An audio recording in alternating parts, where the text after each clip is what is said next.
জান্নাতীরা যখন জান্নাতে ঢুকবে আল্লাহ তাআলা প্রশ্ন করবেন, ও জান্নাতীরা, এই কোরআনে যত নাজ নেয়ামতের বর্ণনা দিয়েছিলাম তার সবগুলো কি তোমরা পাই টু পাই বুঝে পেয়েছো?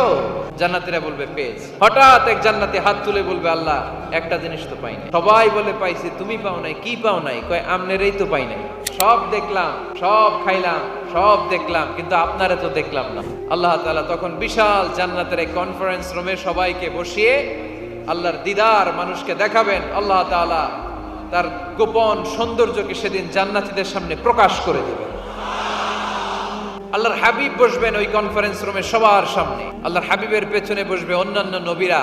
ওই জান্নাতের কনফারেন্স রুমে আমরাও যেন বসার জায়গায় পাই, আল্লাহ তুমি তৌফিক দিয়ে দিও। আল্লাহ তাআলা অনেকগুলো নূরের পর্দার পেছন থেকে নূরের ঝলকানি মারবেন। আল্লাহ তাআলা সৌন্দর্যের বা নূরের ঝলকানির এক আলোকচ্ছটা জান্নাতীদের সামনে তুলে ধরবেন এক মুহূর্তের জন্য। কয় মুহূর্ত? আলোকচ্ছটা দিয়েই আবার নাই, আবার সরাই